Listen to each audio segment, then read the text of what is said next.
What is badness? It is that which thou hast often seen, and on the occasion of everything which happens, keep this in mind, that it is that which thou hast often seen. Everywhere up and down thou wilt find the same things, with which the old histories are filled, those of the Middle Ages and those of our own day, with which cities and houses are filled now. There is nothing new. All things are both familiar and short-lived. 2. How can our principles become dead, unless the impressions, thoughts, which correspond to them are extinguished? But it is in thy power continuously to fan these thoughts into a flame. I can have that opinion about anything which I ought to have. If I can, why am I disturbed? The things which are external to my mind have no relation at all to my mind. Let this be the state of thy effects, and thou standest erect. To recover thy life is in thy power. Look at things again as thou didst used to look at them, for in this consists the recovery of thy life. 3. The idle business of show, plays on the stage, flocks of sheep, herds, exercises with spears, a bone to cast to little dogs, a bit of bread into fish ponds, laborings of ants and burden carrying, runnings about of frightened little mice, puppets pulled by strings, all alike. It is thy duty then in the midst of such things to show good humor, and not a proud air, to understand, however, that every man is worth just so much as the things are worth about which he busies himself. 4.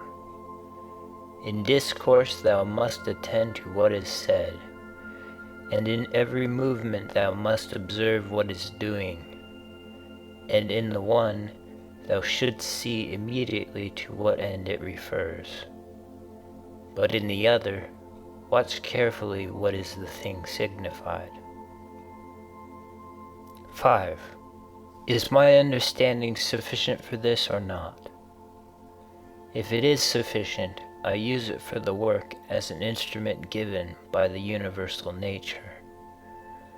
But if it is not sufficient, then either I retire from the work and give way to him who is able to do it better, unless there be some reason why I ought not to do so, or I do it as well as I can, taking to help me the man who, with the aid of my ruling principle, can do what is now fit and useful for the general good. For whatsoever, either by myself or with another, I can do, ought to be directed to this only, to that which is useful and well suited to society. 6.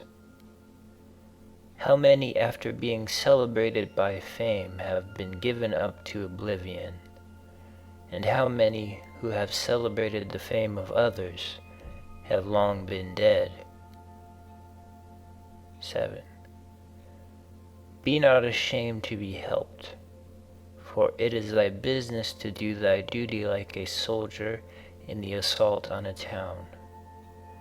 How then, if being lame thou canst not mount up on the battlements alone, but with the help of another, it is possible.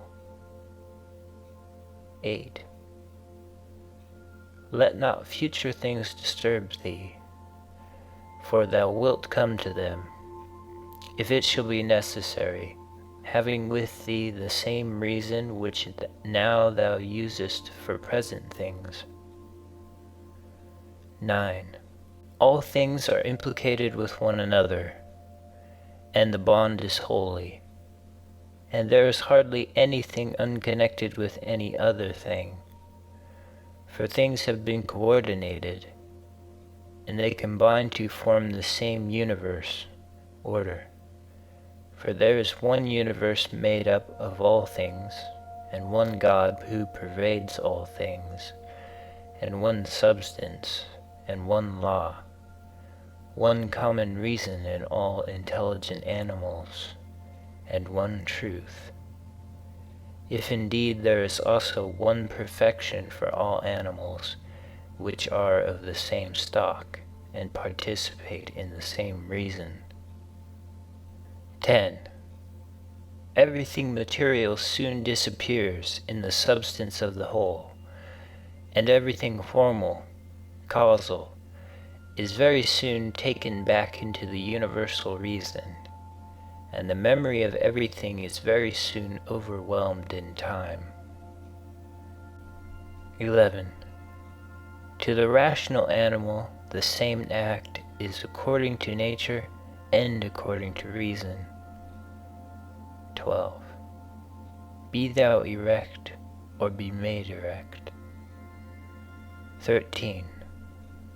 Just as it is with the members in those bodies which are united in one, so it is with rational beings which exist separate, for they have been constituted for one cooperation, and the perception of this will be more apparent to thee, if thou often sayest to thyself, that I am a member of the system of rational beings. But if thou sayest that thou art a part, thou dost not yet love men from thy heart. Beneficence does not yet delight thee for its own sake. Thou still doest it barely as a thing of propriety, and not yet as doing good to thyself. 14. Let there fall externally what will on the parts which can feel the effects of this fall. For those parts which have felt will complain, if they choose. But I, unless I think that what has happened is an evil, am not injured, and it is in my power not to think so. 15. Whatever anyone does or says, I must be good, just as if the gold, or the emerald, or the purple were always saying this, whatever anyone does or says, I must be emerald and keep my color. 16. The ruling faculty does not disturb itself. Does not frighten itself or cause itself pain. But if anyone else can frighten or pain it, let him do so. For the faculty itself will not by its own opinion turn into such ways. Let the body itself take care, if it can, that it suffer nothing, and let it speak, if it suffers. But the soul itself, that which is subject to fear, to pain, which has completely the power of forming an opinion about these things, will suffer nothing, for it will never deviate into such a judgment. The leading principle in itself wants nothing, unless it makes a want for itself, and therefore it is both free from perturbation and unimpeded, if it does not disturb and impede itself. 17. Eudaimonia, happiness, is a good demon or a good thing. What then art thou doing here, O imagination? Go away, I entreat thee by the gods, as thou didst come, for I want thee not. But thou art come according to thy old fashion. I am not angry with thee, only go away. 18. Is any man afraid of change? Why, what can take place without change? What then is more pleasing or more suitable to the universal nature? And canst thou take a bath unless the wood undergoes a change? And canst thou be nourished unless the food undergoes a change? And can anything else that is useful be accomplished without change? Dost thou not see then that for thyself also to change is just the same, and equally necessary for the universal nature? 19. Through the universal substance, as through a furious torrent, all bodies are carried, being by their nature united with and cooperating with the whole, as the parts of our body with one another. How many a Chrysippus, how many a Socrates, how many an Epictetus has time already swallowed up? And let the same thought occur to thee with reference to every man and thing. 20. One thing only troubles me, lest I should do something which the constitution of man does not allow, or in the way which it does not allow, or what it does not allow now. 21. Near is thy forgetfulness of all things, and near the forgetfulness of thee by all. 22. It is peculiar to man to love even those who do wrong, and this happens if when they do wrong it occurs to thee that they are kinsmen, and that they do wrong through ignorance and unintentionally, and that soon both of you will die, and above all, that the wrongdoer has done thee no harm, for he has not made thy ruling faculty worse than it was before. 23. The universal nature out of the universal substance, as if it were wax, now molds a horse, and when it has broken this up, it uses the material for a tree, then for a man, then for something else. And each of these things subsists for a very short time, but it is no hardship for the vessel to be broken up, just as there was none in its being fastened together. 24. A scowling look is altogether unnatural. When it is often assumed, the result is that all comeliness dies away, and at last is so completely extinguished that it cannot be again lighted up at all. Try to conclude from this very fact that it is contrary to reason. For if even the perception of doing wrong shall depart, what reason is there for living any longer? 25. Nature which governs the whole will soon change all things which thou seest, and out of their substance will make other things, and again other things from the substance of them, in order that the world may ever be new. 26. When a man has done thee any wrong, immediately consider with what opinion about good or evil he has done wrong. For when thou hast seen this, thou wilt pity him, and wilt neither wonder nor be angry. For either thou thyself thinkest the same thing to be good that he does, or another thing of the same kind. It is thy duty then to pardon him. But if thou dost not think such things to be good or evil, thou wilt more readily be well disposed to him who is in error. 27. Think not so much of what thou hast not, as of what thou hast. but of the things which thou hast select the best, and then reflect how eagerly they would have been sought, if thou hadst them not. At the same time, however, take care that thou dost not, through being so pleased with them, accustom thyself to overvalue them, so as to be disturbed if ever thou shouldst not have them. 28. Retire into thyself. The rational principle which rules has this nature, that it is content with itself when it does what is just, and so secures tranquility. 29.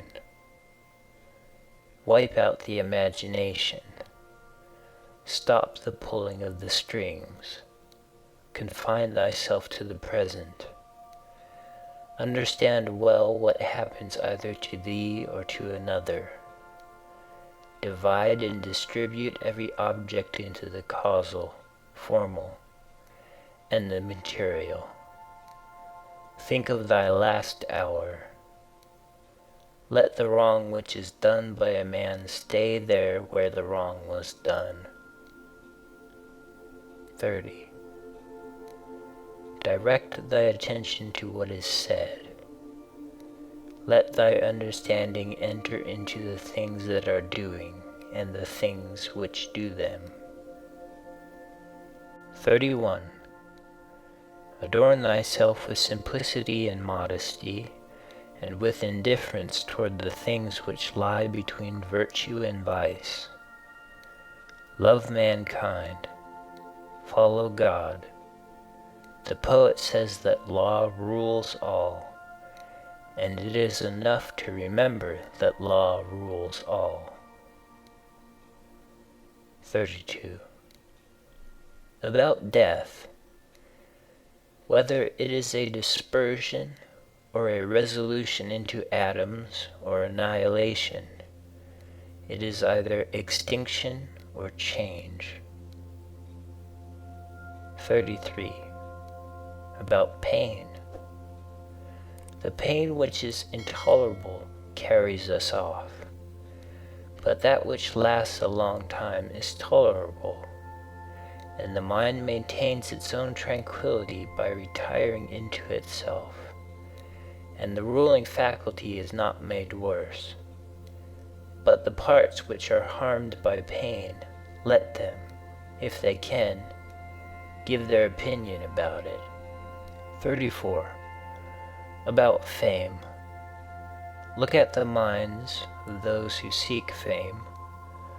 Observe what they are, and what kind of things they avoid, and what kind of things they pursue. And consider that as the heaps of sand, piled on one another, hide the former sands. So in life the events which go before are soon covered by those which come after. 35. From Plato. The man who has an elevated mind and takes a view of all time and of all substance, dost thou suppose it possible for him to think that human life is anything great? It is not possible, he said. Such a man then will think that death also is no evil. Certainly not. 36. From Antisthenes. It is royal to do good and to be abused. 37. It is a base thing for the countenance to be obedient and to regulate and compose itself as the mind commands, and for the mind not to be regulated and composed by itself. 38. It is not right to vex ourselves at things, for they care not about it. 39. To the immortal gods and us give joy. 40. Life must be reaped like the ripe ears of corn, One man is born, another dies. 41. If gods care not for me and for my children, there is a reason for it. 42. For the good is with me, and the just. 43. No joining others in their wailing, no violent emotion. 44. From Plato. But I would make this man a sufficient answer, which is this: Thou sayest not well, if thou thinkest that a man who is good for anything at all ought to compute the hazard of life or death, and should not rather look to this only in all that he does, whether he is doing what is just or unjust, and the works of a good or a bad man. 45. For thus it is, men of Athens, in truth, wherever a man has placed himself thinking it the best place for him, or has been placed by a commander, there, in my opinion, he ought to stay, and to abide the hazard, taking nothing into the reckoning, either death or anything else, before the baseness of deserting his post. 46. But, my good friend, reflect whether that which is noble and good is not something different from saving and being saved. For as to a man living such or such a time, at least one who is really a man, consider if this is not a thing to be dismissed from the thoughts, and there must be no love of life.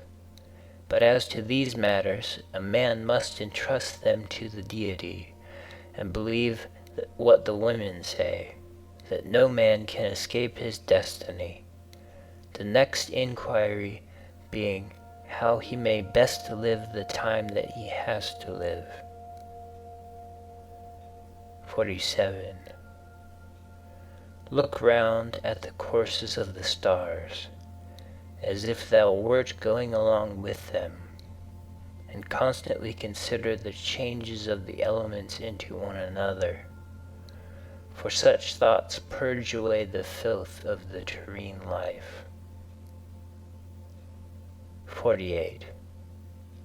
This is a fine saying of Plato, that he who is discoursing about men should look also at earthly things as if he viewed them from some higher place, should look at them in their assemblies, armies, agricultural labors, marriages, treaties, births, deaths, noise of the courts of justice, desert places, various nations of barbarians, feasts, lamentations, markets, a mixture of all things, and an orderly combination of contraries. 49. Consider the past, such great changes of political supremacies. Thou mayest foresee also the things which will be, for they will certainly be of like form, and it is not possible that they should deviate from the order of the things which take place now. Accordingly, to have contemplated human life for 40 years is the same as to have contemplated it for 10,000 years. For what more wilt thou see? 50. That which has grown from the earth to the earth, but that which has sprung from heavenly seed back to the heavenly realms returns. This is either a dissolution of the mutual involution of the atoms, or a similar dispersion of the insentient elements. 51. With food and drinks and cunning magic arts, turning the channel's course to scape from death, the breeze which heaven has sent, we must endure and toil without complaining. 52. Another may be more expert in casting his opponent, but he is not more social, nor more modest, nor better disciplined to meet all that happens, nor more considerate with respect to the faults of his neighbors. 53. Where any work can be done conformably to the reason which is common to gods and men, there we have nothing to fear. For where we are able to get profits by means of the activity which is successful and proceeds according to our constitution, there no harm is to be suspected. 54. Everywhere and at all times it is in thy power piously to acquiesce in thy present condition, and to behave justly to those who are about thee, and to exert thy skill upon thy present thoughts, that nothing shall steal into them without being well examined. 55. Do not look around thee to discover other men's ruling principles, but look straight to this, to what nature leads thee, both the universal nature through the things which happen to thee, and thy own nature through the acts which must be done by thee. But every being ought to do that which is according to its constitution, and all other things have been constituted for the sake of rational beings, just as among irrational things the inferior for the sake of the superior, but the rational for the sake of one another. The prime principle, then, in man's constitution is the social, and the second is not to yield to the persuasions of the body, for it is the peculiar office of the rational and intelligent motion to circumscribe itself, and never to be overpowered either by the motion of the senses or of the appetites, for both are animal. But the intelligent motion claims superiority, and does not permit itself to be overpowered by the others, and with good reason, for it is formed by nature to use all of them. The third thing in the rational constitution is freedom from error and from deception. Let then the ruling principle, holding fast to these things, go straight on, and it has what is its own. 56. Consider thyself to be dead, and to have completed thy life up to the present time, and live according to nature the remainder which is allowed to thee. 57. Love that only which happens to thee and is spun with the thread of thy destiny, for what is more suitable? 58. In everything which happens, keep before thy eyes those to whom the same things happened, and how they were vexed, and treated them as strange things, and found fault with them. And now where are they? Nowhere. Why then dost thou too choose to act in the same way? And why dost thou not leave these agitations which are foreign to nature, and those who cause them, and those who are moved by them? And why art thou not altogether intent upon the right way of making use of the things which happen to thee? For then thou wilt use them well, and they will be a material for thee to work on. Only attend to thyself, and resolve to be a good man in every act which thou doest. And remember. 59. Look within. Within is the fountain of good, and it will ever bubble up, if thou wilt ever dig. 60. The body ought to be compact, and to show no irregularity either in motion or attitude. For what the mind shows in the face by maintaining in it the expression of intelligence and propriety, that ought to be required also in the whole body. But all these things should be observed without affectation. 61.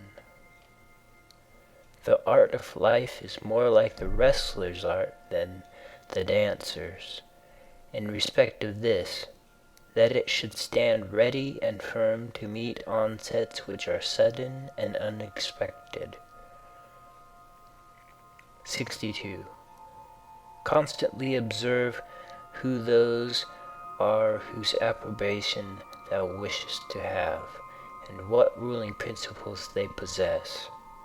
For then thou wilt neither blame those who offend involuntarily, nor wilt thou want their approbation, if thou lookest to the sources of their opinions and appetites. 63. Every soul, the philosopher says, is involuntarily deprived of truth. Consequently, in the same way, it is deprived of justice and temperance and benevolence and everything of the kind. It is most necessary to bear this constantly in mind, for thus thou wilt be more gentle towards all. 64. In every pain let this thought be present, that there is no dishonor in it, nor does it make the governing intelligence worse, for it does not damage the intelligence either so far as the intelligence is rational or so far as it is social. Indeed, in the case of most pains, let this remark of Epicurus aid thee, that pain is neither intolerable nor everlasting, if thou bearest in mind that it has limits, and if thou addest nothing to it in imagination. And remember this too, that we do not perceive that many things which are disagreeable to us are the same as pain, such as excessive drowsiness, and the being scorched by heat, and the having no appetite. When then thou art discontented about any of these things, say to thyself that thou art yielding to pain. 65. Take care not to feel towards the inhuman as they feel towards men. 66. How do we know if Teleologus was not superior in character to Socrates?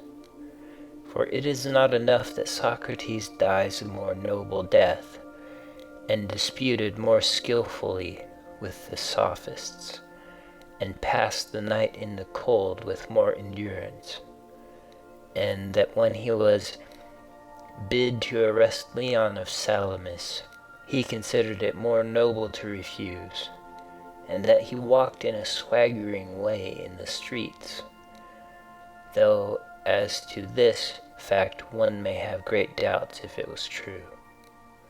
But we ought to inquire what kind of a soul it was that Socrates possessed, and if he was able to be content with being just towards men and pious towards the gods, neither idly vexed on account of men's villainy, nor yet making himself a slave to any man's ignorance, nor receiving as strange anything that fell to his share out of the universal, nor enduring it as intolerable, nor allowing his understanding to sympathize with the effects of the miserable flesh. 67.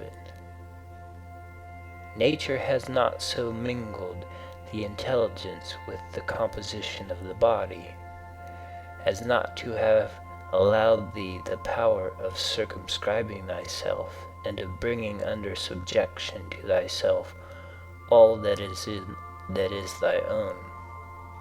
For it is very possible to be a divine man, and to be recognized as such by no one. Always bear this in mind. And another thing too, that very little indeed is necessary for living a happy life.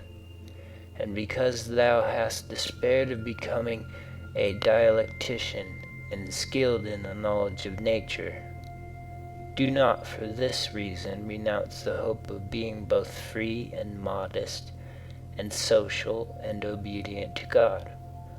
68. It is in thy power to live free from all compulsion in the greatest tranquility of mind. Even if all the world cry out against thee as much as they choose, and even if wild beasts tear in pieces the members of this kneaded matter which has grown around thee. For what hinders the mind in the midst of all this from maintaining itself in tranquility, and in a just judgment of all surrounding things, and in a ready use of the objects which are presented to it, so that the judgment may say to the thing which falls under its observation, this thou art in substance, though in men's opinion thou mayest appear to be of a different kind. And the youth shall say to that which falls under the hand, thou art the thing that I was seeking. For to me that which presents itself is always a material for virtue, both rational and political, and, in a word, for the exercise of art, which belongs to man or God. For everything which happens has a relationship either to God or man, and is neither new nor difficult to handle, but usual and apt matter to work on. 69. The perfection of moral character consists in this, in passing every day as the last, and in being neither violently excited nor torpid, nor playing the hypocrite. 70. The gods who are immortal are not vexed because during so long a time they must tolerate continually men as such as they are, and so many of them bad. And besides this, they also take care of them in all ways. But thou, who art destined to end so soon, art thou wearied of enduring the bad? And this too when thou art one of them? 71. It is a ridiculous thing for a man not to fly from his own badness, which is indeed possible, but to fly from other men's badness, which is impossible. 72. Whatever the rational and political faculty finds to be neither intelligent nor social, it properly judges to be inferior to itself. 73. When thou hast done a good act, and another hast received it, why dost thou still look for a third thing besides these, as fools do, either to have the reputation of having done a good act, or to obtain a return? 74. No man is tired of receiving what is useful, but it is useful to act according to nature, Do not then be tired of receiving what is useful by doing it to others. 75. The nature of the all moved to make the universe. But now either everything that takes place comes by way of consequence or continuity, or even the chief things towards which the ruling power of the universe directs its own movement are governed by no rational principle. If this is remembered, it will make thee more tranquil in many things. Note 1. The end of this section is unintelligible.